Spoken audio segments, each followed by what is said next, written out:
2021년 6월 27일 천안광성교회 주일 예배를 드리겠습니다. 사랑과 은혜가 풍성하신 아버지 하나님, 2021년 전반기의 마지막 주일을 맞이하게 하시니 정말로 감사합니다. 마스크를 낀 채 시작했던 2021년도 어느덧 절반을 훌쩍 지났습니다. 그 시간 동안 우리를 안전한 곳으로 인도하시고 예배를 회복시켜 주시니 감사합니다. 자격 없는 자들에게 베풀어 주신 크신 은혜에 감사하며 예배를 드리오니 이 시간 마음과 정성을 다해 드리는 우리의 예배를 받아 주옵소서. 이 예배를 통해 구원을 향한 우리의 간절함이 더욱 타오르길 소망하오며 예수님의 이름으로 기원하옵나이다. 아멘. 다 같이 사도신경으로 우리의 신앙을 고백하겠습니다. 나는 전능하신 아버지 하나님, 천지의 창조주를 믿습니다. 나는 그의 유일하신 아들 우리 주 예수 그리스도를 믿습니다. 그는 성령으로 잉태되어 동정녀 마리아에게서 나시고 본디오 빌라도에게 고난을 받아 십자가에 못 박혀 죽으시고 장사된 지 사흘 만에 죽은 자 가운데서 다시 살아나셨으며 하늘에 오르시어 전능하신 아버지 하나님 우편에 앉아 계시다가 거기로부터 살아있는 자와 죽은 자를 심판하러 오십니다.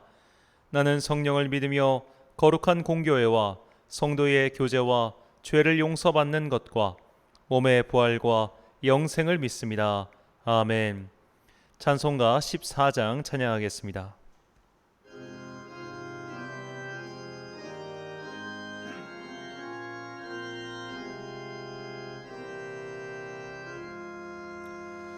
주리 하나님 하늘에 계시니 온 천하 만민 주 앞에 찬송하네. 이 천지 만물도 주 앞에 엎드려 그 거룩하신 이름을 늘 높이네. 주 언약하신 것 끝까지 지키니 저 하늘나라 향하여 곧 가리라. 주 얼굴 배울 때 내 마음이 기쁘고 이 주의 영광을 찬양하리. 왕의 왕 되신 주 하늘에 계시니 이 세상 죄악 이기신 구주 예수 저 천군 천사들 중위하고서 무성도 함께 영원히 늘 섬기네. 성삼일체께 승리한 무리들 다 기쁜 소리 높여서 감사드려. 창조주 하나님 내 주님 되시니 앞에 나도 엎드려 경배하네.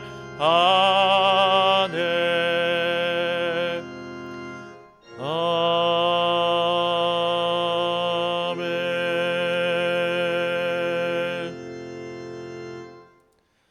한 주간 동안 하나님과 나만 아는 죄를 고백하며 침묵으로 참회의 기도를 드리겠습니다.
다 함께 공동기도문을 드리겠습니다. 사랑과 은혜가 풍성하신 아버지 하나님, 끝날 듯 끝나지 않은 바이러스의 확산은 겨우 숨 쉴 수 있을 것 같았던 우리의 일상을 다시 틀어막고 있습니다. 사람들은 이제 더 이상 참을 수가 없어 너도 나도 여행을 떠나고 가고 싶은 곳을 찾아갑니다. 하지만 안타깝게도 그 발걸음은 주님을 향해 있지 않습니다. 자신이 하고 싶은 것들을 다 한 후에 우리는 그 나머지 시간에 주님을 찾아간다고 합니다. 주님께서는 우리의 구원을 제1순위에 놓고 사셨건만 우리는 구원을 제일 마지막 순위에 올려놓고 살았습니다. 현세의 욕심과 만족을 위하여 살았던 우리의 죄를 용서하여 주옵소서. 날씨가 더워지니 불쾌지수가 올라가고 우리의 마음에 사랑과 용서, 관용과 배려는 사라지고 짜증과 분노로 서로를 쏘아대고 있습니다. 언제쯤 우리의 얼굴은 주님 닮은 얼굴이 될 수 있을까요? 우리의 얼굴이 주님 닮은 얼굴로 변화될 수 있도록 성령님께서 우리의 시선을 주님께 고정시켜 주옵소서. 한국 전쟁이 일어난 지 벌써 71년이 지났습니다. 한국군과 유엔군, 북한군과 중동군 모두 합쳐 100만 명이 넘게 죽었습니다. 남쪽의 민간인과 북쪽의 민간인을 합치면 사망 및 실종자가 200만 명 가까이 됩니다. 인류 역사상 군인보다 민간이 더 많이 죽은 그 참혹한 전쟁으로부터 70년이 넘게 지났지만 아직도 이 전쟁은 종전이 아닌 휴전 상태입니다. 주님께서 이 민족을 불쌍히 여기사 서로를 겨누고 있는 총구를 거두게 하시고 평화와 회복의 기쁜 소식을 들려주시길 간절히 소망합니다. 평화의 왕으로 오신 예수 그리스도의 복음이 우리와 저 북녘 땅에 가득 넘치게 하사 무기를 쳐서 농기구를 만드는 하나님 나라의 기적이 이 땅에 임하게 하옵소서. 주님의 은총과 자비를 구하며 주님께서 가르쳐 주신 기도를 드리오니 하늘에 계신 우리 아버지, 아버지의 이름을 거룩하게 하시며 아버지의 나라가 오게 하시며 아버지의 뜻이 하늘에서와 같이 땅에서도 이루어지게 하소서. 오늘 우리에게 일용할 양식을 주시고 우리가 우리에게 잘못한 사람을 용서하여 준 것 같이 우리 죄를 용서하여 주시고 우리를 시험에 빠지지 않게 하시고 악에서 구하소서. 나라와 권능과 영광이 영원히 아버지의 것입니다. 아멘. 사죄의 선언입니다. 곧 많은 이방 사람들이 가며 이르기를 오라 우리가 여호와의 산에 올라가서 야곱의 하나님의 전에 이르자 그가 그의 도를 가지고 우리에게 가르치실 것이니라. 우리가 그의 길로 행하리라 하리니 이는 율법이 시온에서부터 나올 것이요 여호와의 말씀이 예루살렘에서부터 나올 것임이라. 아멘. 진정한 평화는 하나님밖에 주실 분이 없습니다. 주님의 날이 이르기 전까지 이 세상에는 혼탁과 전쟁의 기운이 가득할 수밖에 없습니다. 그러나 우리는 평화의 기도를 멈출 수 없습니다. 주님의 구원의 날이 도래하는 날까지 그분께서 모든 악의 사슬을 끊으시는 그날까지 멈추지 않고 평화의 도래를 간구하는 성도들이 되시길 소망합니다. 다 같이 교동문 2번을 함께 교독하시겠습니다. 어찌하여 이방 나라들이 분노하며 민족들이 헛된 일을 꾸미는가? 세상의 군왕들이 나서며 관원들이 서로 꾀하여 여호와와 그의 기름 부음 받은 자를 대적하며 우리가 그들의 맨 것을 끊고 그의 결박을 벗어버리자 하는도다. 하늘에 계신 이가 웃으시며 주께서 그들을 비웃으시리로다. 그때에 분을 바라며 진노하사 그들을 놀라게 하여 이르시기를 내가 나의 왕을 내 거룩한 산 시온에 세웠다 하시리로다. 내가 여호와의 명령을 전하노라. 여호와께서 내게 이르시되 너는 내 아들이라. 오늘 내가 너를 낳았도다. 내게 구하라. 내가 이방 나라를 내 유업으로 주리니 내 소유가 땅끝까지 이르리로다. 아멘. 다 같이 찬송가 276장 찬양하겠습니다.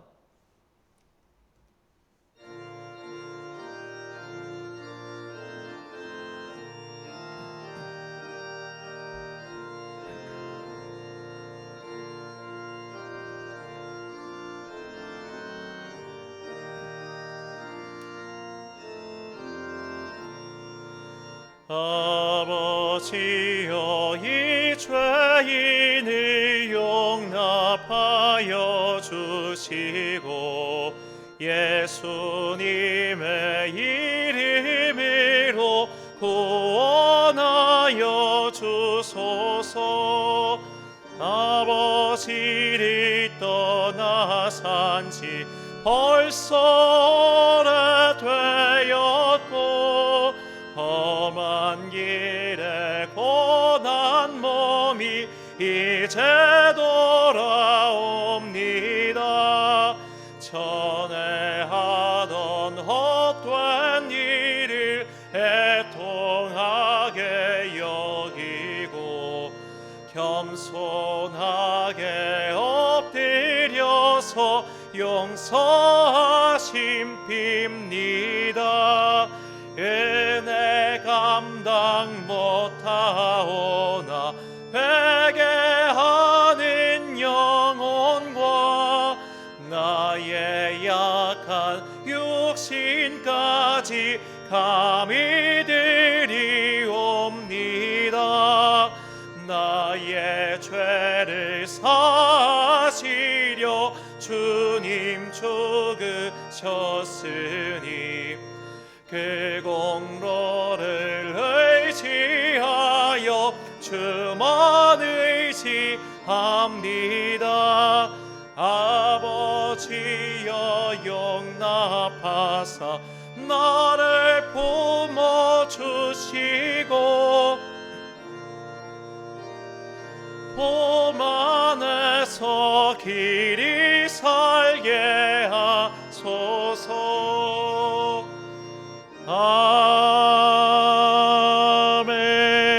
아멘. 지난주 봉헌하신 분들입니다. 추종헌금 김종학 집사님 가정에서 섬기셨습니다. 감사헌금 홍미숙 권사님, 고노익 집사님, 송 집사님 감사드립니다. 건축헌금 송 집사님 가정에서 섬기셨습니다. 특별헌금 거룩한빛 운정교회 조미영 권사님, 그리고 거룩한빛 광성교회 우미연 권사님, 임경옥 권사님 귀한 예물에 감사드립니다. 다음 주는 맥주 감사 주일입니다. 한 해의 절반을 지내고 하반기를 맞이하는 첫 번째 주일이오니 반년 동안 우리를 지켜주신 주님의 은혜를 묵상하는 한 주간이 되시길 바랍니다. 드린 예물 위하여 봉헌 및 목회기도 드리겠습니다. 사랑과 은혜가 풍성하신 아버지 하나님, 이스라엘 땅에 가뭄이 닥쳐 먹을 것이 없을 때에 하나님께서는 사르밧의 가난한 여인을 통해 엘리야를 먹여 살리셨습니다. 먹이시고 살리시는 주님의 은총을 우리도 누리게 하시니 정말 감사합니다. 오랜 시간이 지났건만 은혜의 까마귀 같은 성도들을 보내시어 저희를 입혀주시니 참으로 감사합니다. 이들의 귀한 마음을 기억하시고 하늘의 신령한 것과 땅의 풍성한 것들로 성도들을 채워주옵소서. 하루하루의 삶은 결코 녹록지 않습니다. 돈을 버는 것은 결코 쉬운 일이 아닙니다. 그럼에도 입히신 은혜, 채워주신 은총에 감사하며 귀한 예물을 드리는 주님의 자녀들을 어여삐 여겨 주옵소서. 성도들이 예물을 드림은 더 큰 행운을 기대하기 때문이 아니라 모든 것이 주님께로부터 왔음을 믿음으로 고백하는 것이오니 이 믿음의 증거를 통해 주님의 아름다운 성전을 세워 주옵소서. 벌써 올해의 절반이 지났습니다. 이제 다음 주는 한 해의 절반을 지나며 감사의 예배를 드리는 맥주 감사 주일입니다.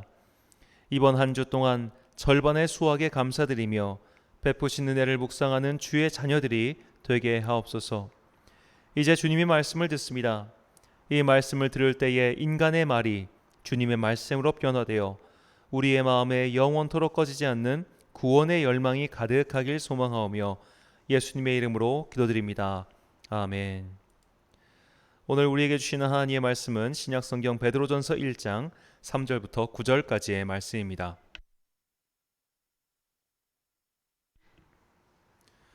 베드로전서 1장 3절부터 9절까지의 말씀. 이제 봉독하겠습니다. 하나님의 말씀을 경청하십시오. 우리 주 예수 그리스도의 아버지 하나님을 찬송하리로다. 그의 많으신 긍휼대로 예수 그리스도를 죽은 자 가운데서 부활하게 하심으로 말미암아 우리를 거듭나게 하사 산 소망이 있게 하시며 썩지 않고 더럽지 않고 쇠하지 아니하는 유업을 있게 하시나니 곧 너희를 위하여 하늘에 간직하신 것이라. 너희는 말세에 나타나기로 예비하신 구원을 얻기 위하여 믿음으로 말미암아 하나님의 능력으로 보호하심을 받았느니라. 그러므로 너희가 이제 여러 가지 시험으로 말미암아 잠깐 근심하게 되지 않을 수 없으나 오히려 크게 기뻐하는도다.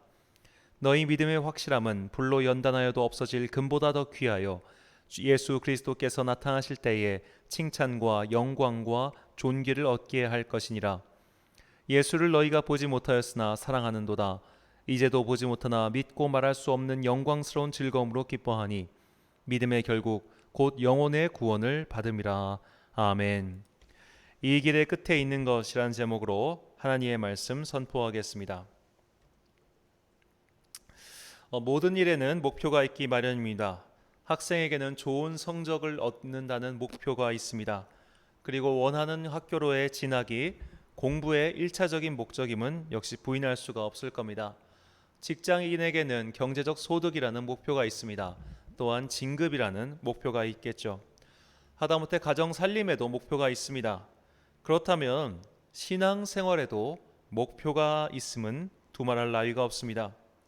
신앙생활의 목표는 나의 정신건강이 아닙니다. 신앙생활의 목표는 친교를 도모해서 외롭지 않기 위한 사교활동도 아닙니다. 하다못해 신앙의 목표는 애들을 정신 차리게 해서 성적이 더 잘 나오게 하기 위함도 아닙니다. 신앙생활의 목표는 바로 구원입니다. 오늘 본문은 이 사실을 우리에게 명확히 인지시킵니다. 본문 9절 말씀입니다. 믿음의 결국 곧 영혼의 구원을 받음이라. 아멘. 이 본문에서 결국이라고 번역한 헬라어는 텔로스입니다. 이것은 두 가지로 번역할 수 있는데 끝이라는 뜻과 목표라는 뜻이 그것입니다.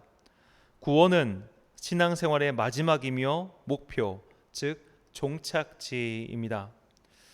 우리는 구원을 얻기 위해 신앙생활을 합니다. 교회에 나오고 예배를 드리고 힘들게 번 돈을 헌금을 드리는 이유, 그 외에 시간과 공을 들여서 봉사활동까지 하는 이유는 결국 구원 때문입니다. 이것을 해야 구원받는다는 이야기가 아니라 이 모든 것들의 원인이 바로 구원이라는 겁니다. 그렇다면 모든 신앙인의 도달점, 목표인 구원은 도대체 무엇일까요? 성경은 구원을 두 가지로 설명합니다. 첫 번째로 구원은 현세적인 사건입니다. 하나님의 권능이 현세에 직접 임하여 인생으로 해결할 수 없는 문제가 해결되는 것이 구원입니다. 쉽게 말해 기적이 일어나는 것이 바로 구원이라는 겁니다. 혈루병이라는 희귀불치병을 앓고 있던 여인이 있었습니다. 그 여인은 무려 12년 동안 그 병을 앓고 있었습니다. 그 여인은 그 어떤 의원으로부터도 그 병을 치료받을 수 없어서 고통이 심히 중하여진 차에 예수님께서 지나가신다는 소식을 듣고 예수님의 옷자락이라도 만지면 내가 구원을 얻겠다는 심령으로 예수님께 기어서 다가갑니다. 그리고 예수님의 옷자락을 얻는 순간 그의 몸에 구원이 임하였다고 성경은 말하고 있습니다. 마태복음 8장 20절부터 22절까지의 말씀입니다. 12의 동아이나 혈루증으로 앓는 여자가 예수의 뒤로 와서 그 겉옷가를 만지니 이는 제 마음에 그 겉옷만 만져도 구원을 받겠다 함이라. 예수께서 돌이켜 그를 보시며 이르시되 따라 안심하라 내 믿음이 너를 구원하였다 하시니 여자가 그 즉시 구원을 받으니라. 아멘. 자, 이런 것은 일상생활에서 반추를 통해 깨달을 수 있는 하나님의 도움과는 좀 다릅니다. 자, 우리가 지난 세월을 돌아보면 다 주님의 은혜였다, 주님의 도움이었다 이렇게 말을 하죠. 이것은 그냥 성경을 좀 약간 따지고 들어간다면 이것은 구원의 사건이라기보다는 주님의 도움이라고 할 수 있을 겁니다.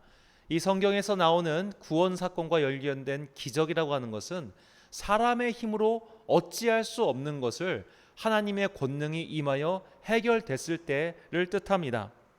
자, 우리나라는 의료기술이 굉장히 발달했죠. 영아 사망률이 굉장히 낮습니다. 그럼에도 불구하고 죽는 영아들이 있습니다. 우리 주변에 오늘도 수많은 사건 사고가 일어납니다. 블랙박스 동영상들을 살펴보면 내가 정말 저기에 말려들었으면 어떻게 됐을까 하는 일들이 오늘도 수백 건씩 일어나고 있습니다. 우리가 그런 위험에도 불구하고 지금까지 살아 있는 것은 하나님의 도우심임이 분명합니다. 그런데 이것은 내가 돌이켜 봐야 깨달을 수 있는 겁니다. 아까 말씀드린 마태복음 8장의 구원 사건은 그런 것과는 조금 궤를 달리합니다. 누가 봐도 명명백백하게 사람의 힘으로 해결할 수 없는 기적이 내 눈앞에 일어나는 것이죠. 그런 기적의 사건은 오늘도 분명히 일어나고 있습니다. 그 로마 가톨릭에는 시성성이라고 하는 단체가 있습니다. 이 시성성이란 가톨릭 성인의 자격 여부를 심사하는 조직인데, 가톨릭 성인이 되기 위해서는 가장 중요한 전제 조건이 있습니다.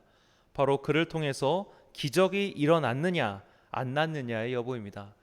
기적이 일어나야 가톨릭 성인으로 인정을 받을 수 있습니다. 아까 말씀드린 현재적 구원의 사건이란 바로 이런 것입니다. 믿지 않는 자도 인정할 수밖에 없는 기적이 일어났을 때 그것이 구원의 현재적 사건이라고 볼 수 있습니다. 예를 들어 수술을 앞둔 환자가 함께 기도를 한 후에 의사가 집도를 해서 병이 쾌차했다. 이것을 기적이라고 말할 수 있을까요? 물론 주님의 도우심이라고 할 수 있겠지만 그것 자체를 기적이라고 말하기는 좀 어려울지도 모르겠습니다. 여기서 기적이라고 하는 것은 그가 의료기술의 도움을 받지 않고도 병을 떨쳐냈을 때 그런 것을 기적이라고 말하지요. 성도들은 이런 현세적 구원을 얻을 수 있습니다.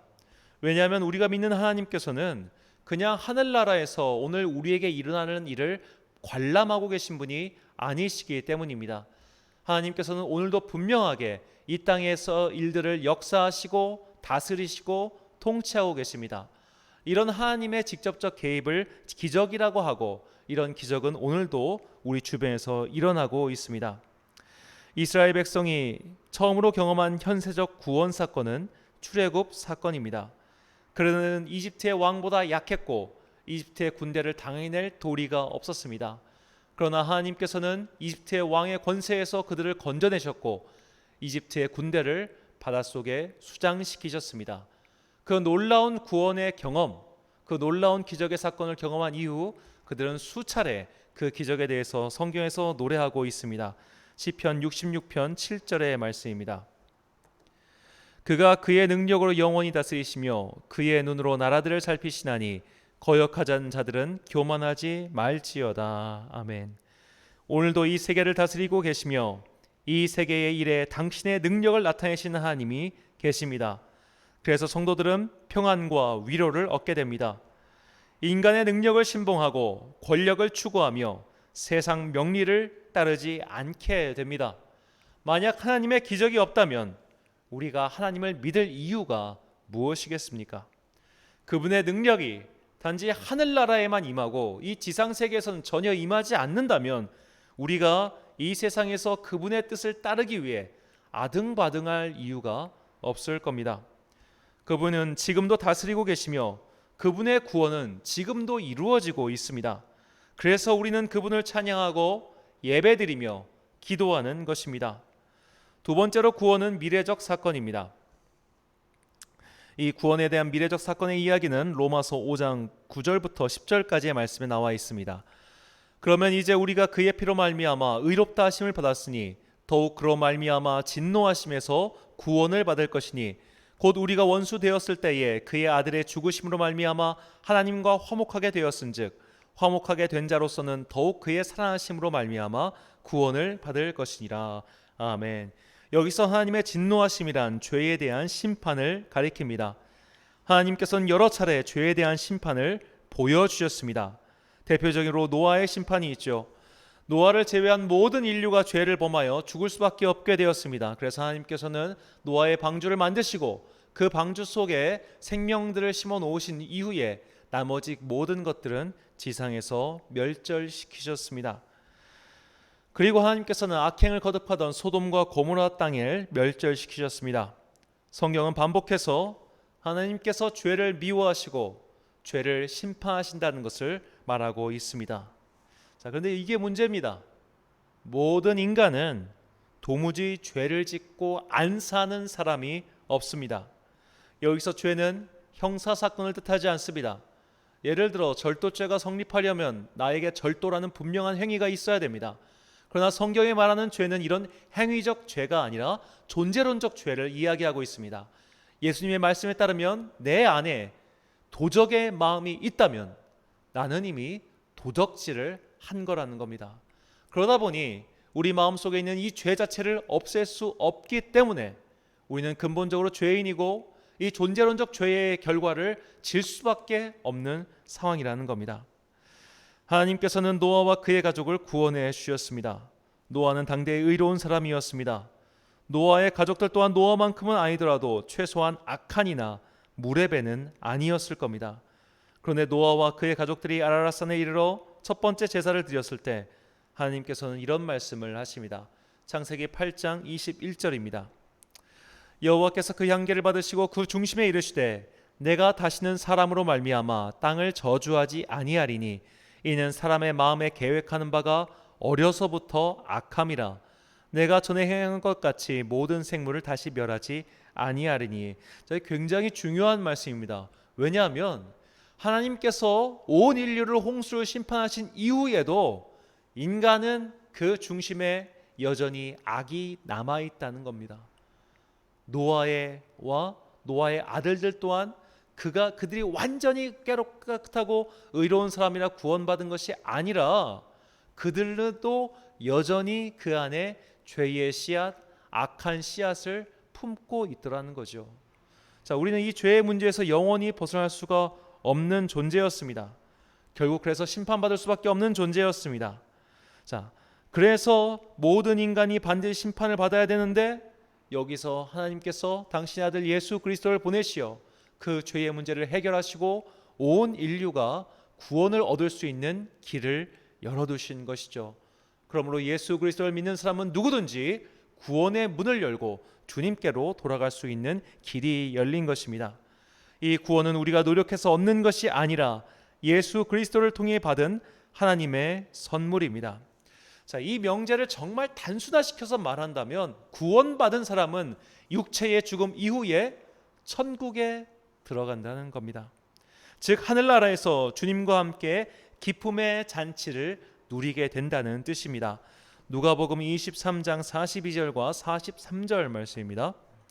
이르되 예수여 당신의 나라에 임하실 때에 나를 기억하소서 하니 예수께서 이르시되 내가 진실로 내게 이르노니 오늘 내가 나와 함께 낙원에 있으리라 하시니라. 아멘. 여기서 임하실 때란 말과 오늘이라는 단어에 주목하시기 바랍니다. 임하실 때란 말은 미래적 이야기입니다. 오늘이라는 말은 당장의 이야기입니다. 지금 십자가에 달린 예수님과 십자가에 달린 또 다른 사람은 그날 죽을 수밖에 없습니다. 그날 죽은 그들이 먼 나중에 주님께서 재림하실 때의 천국에 있는 것이 아니라 오늘 나와 함께 낙원에 있겠다고 주님께서는 분명히 말씀하셨습니다. 우리는 천국 가기 위해 예수님을 믿습니다. 이게 정말 중요한 신앙의 목표입니다. 아무리 현세적 기적이 중요해도 우리는 결국 죽기 때문에 그 기적의 사건 또한 빛이 바라기 마련이죠. 2000년 기독교 역사 동안 수많은 기적이 일어났고 그리고 그 기적은 오늘도 일어나고 있습니다. 하지만 기적의 당사자들도 모두 죽게 됩니다. 설령 기적이 일어나서 불치병이 나았다 할지라도 그가 영원히 살 수 있는 것은 아닙니다. 부활한 나사로도 죽었습니다.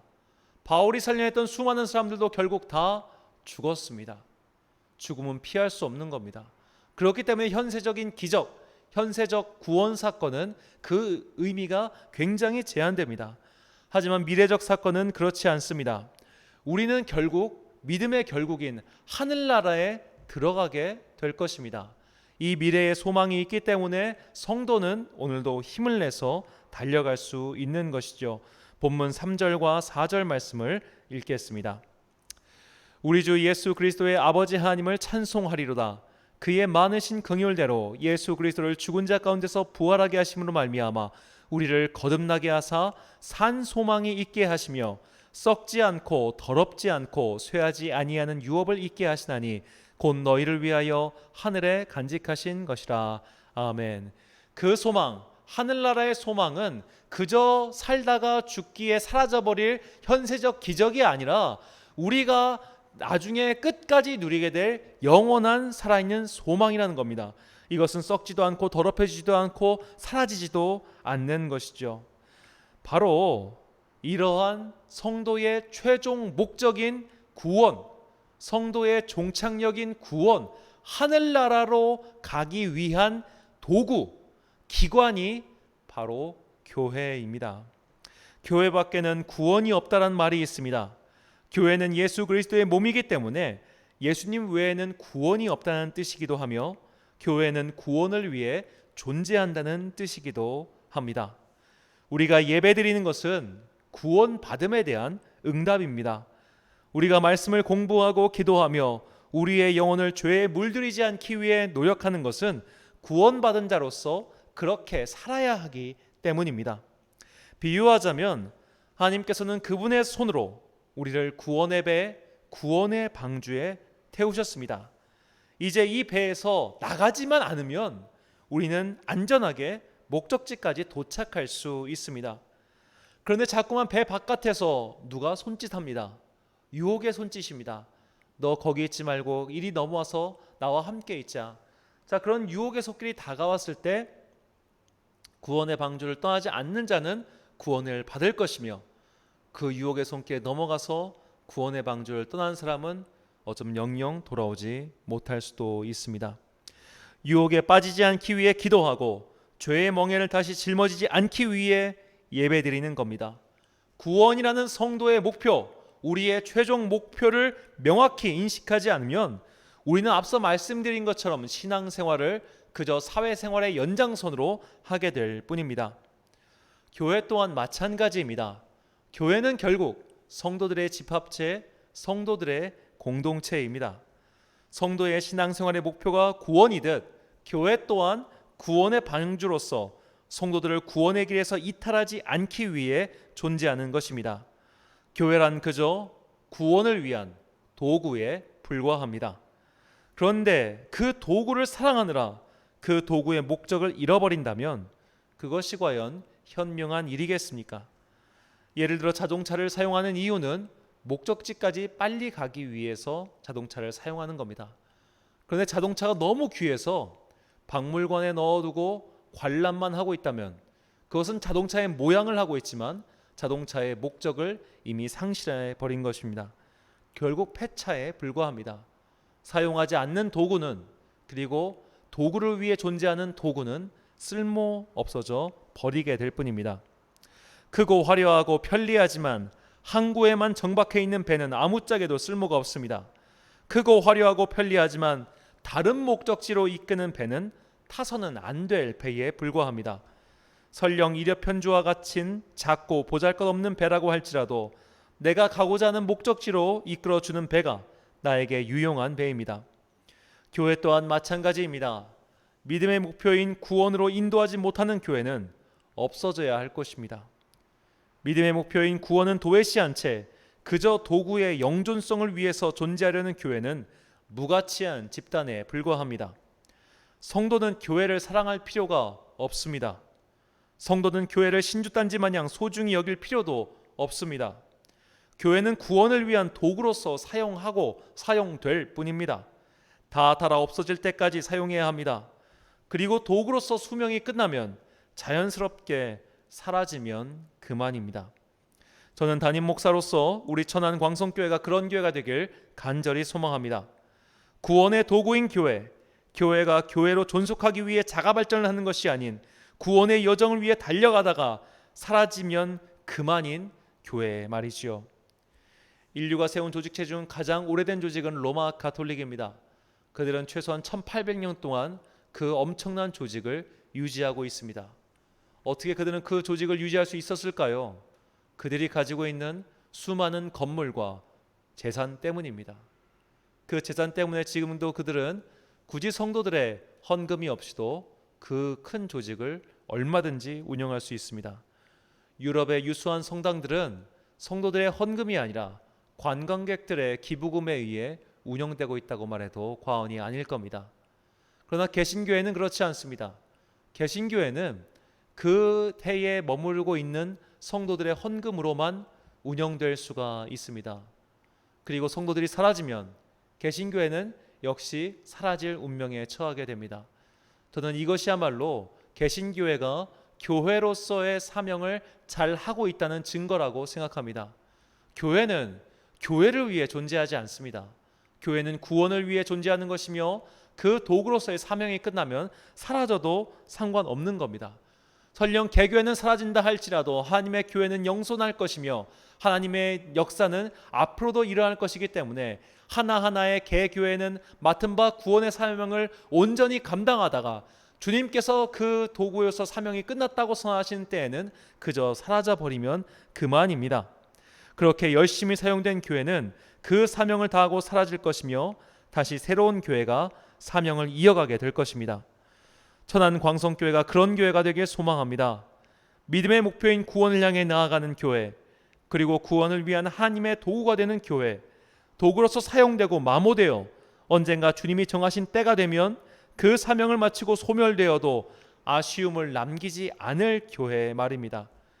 교회의 존속과 번영이 목적이 아닌 성도의 구원이 목적인 그런 바른 교회가 되길 간절히 소망하고 있습니다.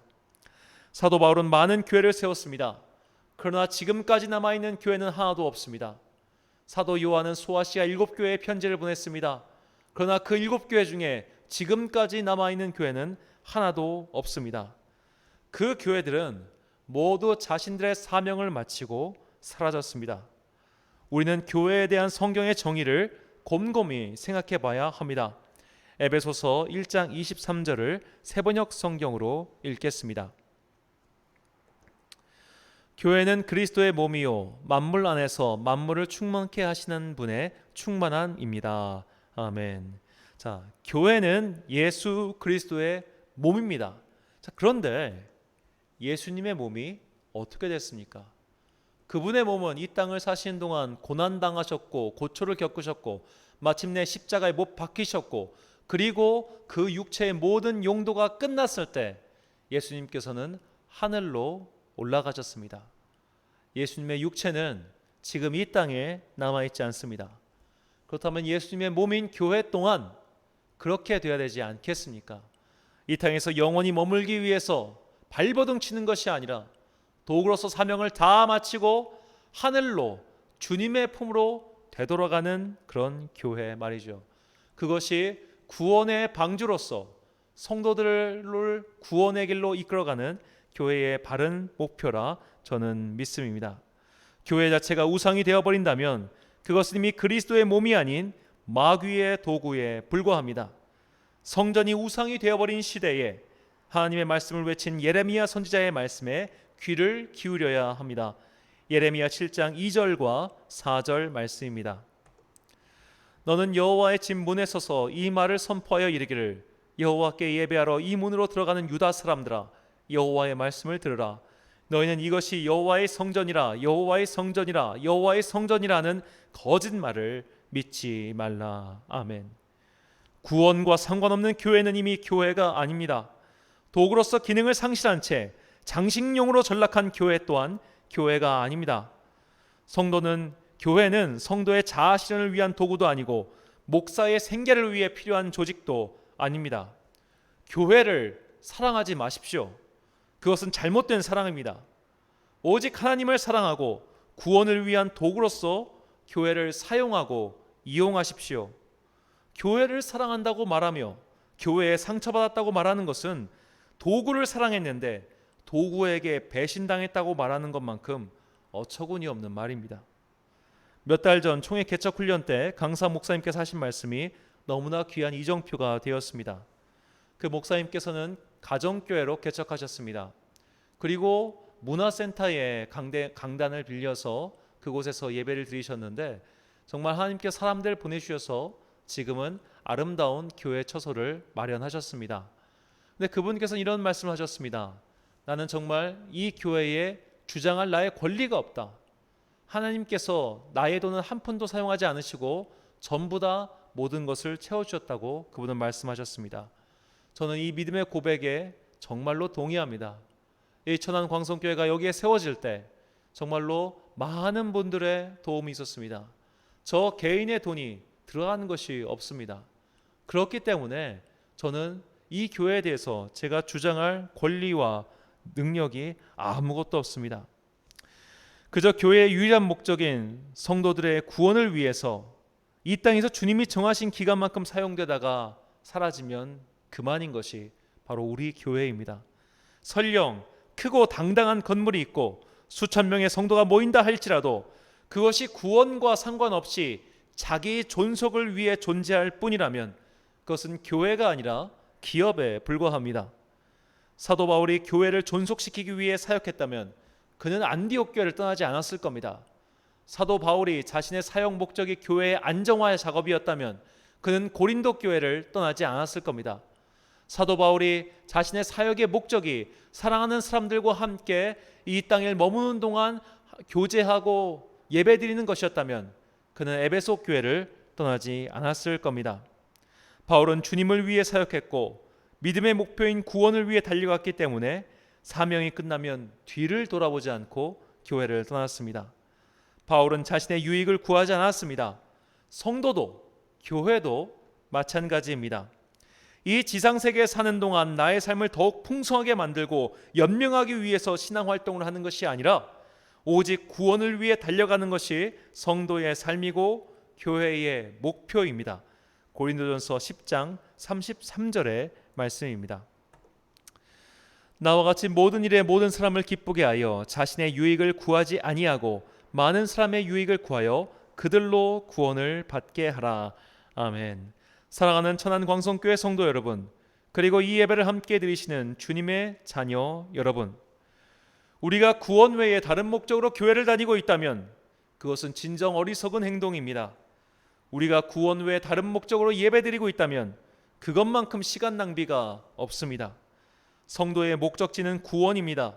성도들의 공동체인 교회의 목적지 또한 구원입니다. 성도 개인에게 일어난 현세적 사건, 기적의 사건은 그의 죽음과 함께 소멸될 수밖에 없지만 구원의 사건은 산 소망이 되어 영원히 썩어지지 않고 쇠어지지 않은 우리의 목표입니다. 교회는 바로 이 목표를 향해 성도들과 함께 전진하는 조직이며 주님의 도구입니다. 구원을 위해 살아갑시다. 구원을 위해 예배합시다. 구원을 위해 기도합시다. 교회를 위해 살고 교회를 위해 예배하고 교회를 위해 기도한다면 그것은 성도가 개인의 지상 안위를 위해 산다고 말하는 것만큼 어리석은 일입니다. 교회는 그저 구원을 위한 도구일 뿐 결코 그 이상이 될 수 없음을 잊지 마십시오. 그때야 우리는 비로소 하나님께서 우리를 위하여 마련하신 도구를 제대로 사용할 수 있게 될 것입니다. 믿음의 목표, 믿음의 끝, 믿음의 결국인 구원을 위하여 오직 그 한 가지를 바라보며 기도하고 찬양하며 예배하는 성도들이 되시길 주님의 이름으로 축원합니다. 기도하겠습니다. 사랑과 은혜가 충만하신 아버지 하나님, 신앙생활을 하면서 본말이 전도될 때가 너무나 많았습니다. 우리의 목표는 오직 구원인데 그 목표를 잃어버린 채 허망한 것들에 시선이 팔려 살았습니다. 교회에서 사람과의 관계 때문에 힘들어했고 교회를 지키고 유지하는 데만 마음이 급급했습니다. 교회는 그저 구원을 위한 도구에 불과함을, 교회는 결코 숭배의 대상이 될 수 없음을 깨닫게 하시니 감사합니다. 우리 교회가 오직 구원을 위한 주님의 도구가 되길 소망합니다. 도구는 도구로서 존재할 때 그 가치가 빛나는 법이듯 교회가 구원을 위해 존재할 때 가장 빛나고 아름답다는 것을 깨우쳐 주시니 감사합니다. 교회를 위해 사는 것이 아니라 구원을 위해 사는 성도가 되길 소망합니다. 그리하여 허망한 것들의 마음을 빼앗기지 않고 믿음의 목적지까지 흔들리지 않고 전진하는 순례자가 되게 하옵소서.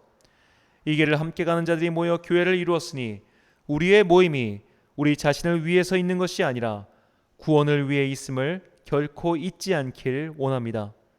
이 땅을 사는 동안 주님께서 맡겨주신 구원의 사명을 잘 감당하고 쓰임받는 교회가 되길 원합니다.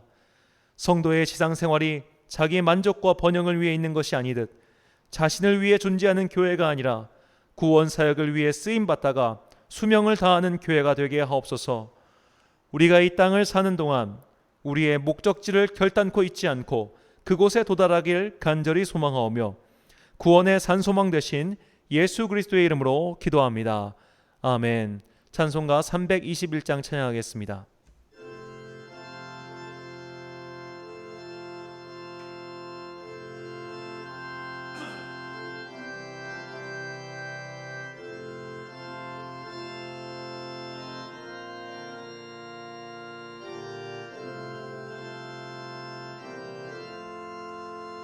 날 대속하신 예수께 내 생명 모두 드리니 늘 진실하게 하소서.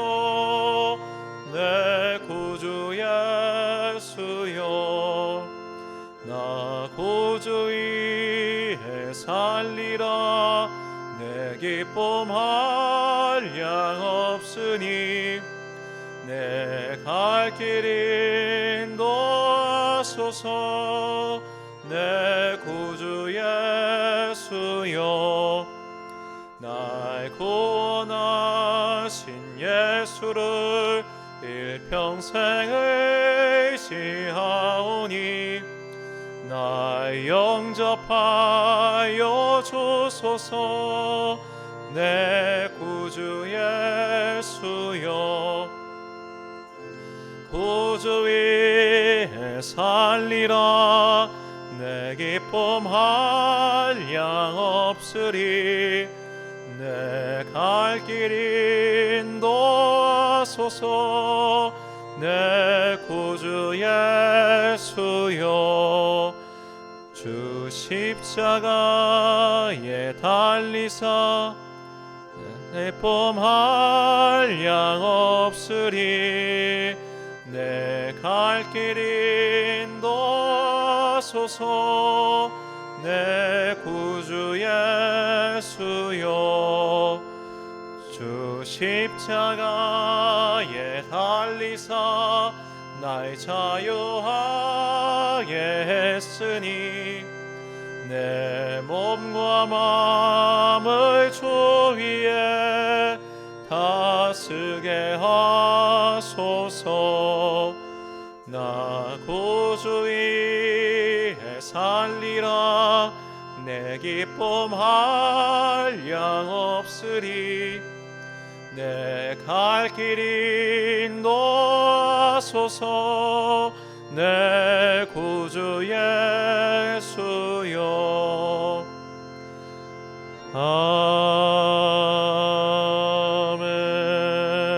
아멘. 파송의 말씀 선포하겠습니다. 성도의 목표는 구원입니다. 교회의 목표도 구원입니다. 구원 이외에 다른 것이 우리의 목표가 될 수 없습니다.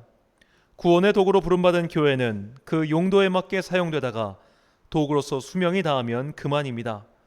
성도가 지상의 삶을 위해 살아갈 때, 교회를 위해 교회가 존재할 때, 그것은 허망하여 사라질 버릴 세상에 욕심을 내는 어리석은 행동에 불과합니다.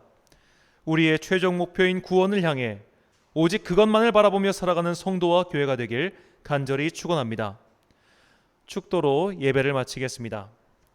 지금은 우리 주 예수 그리스도의 은혜와 하나님의 놀라우신 은혜와 성령님의 교통하심이 이제 우리 모두의 최종 목적지인 구원만을 바라보며 내 영성생활과 내 신앙생활과 나의 교회 생활이 그 한 가지를 향해 매진하리라 다짐하는 우리 모든 귀한 성도들 머리 위에 지금부터 영원까지 함께 하시기를 간절히 축원하옵나이다. 아멘.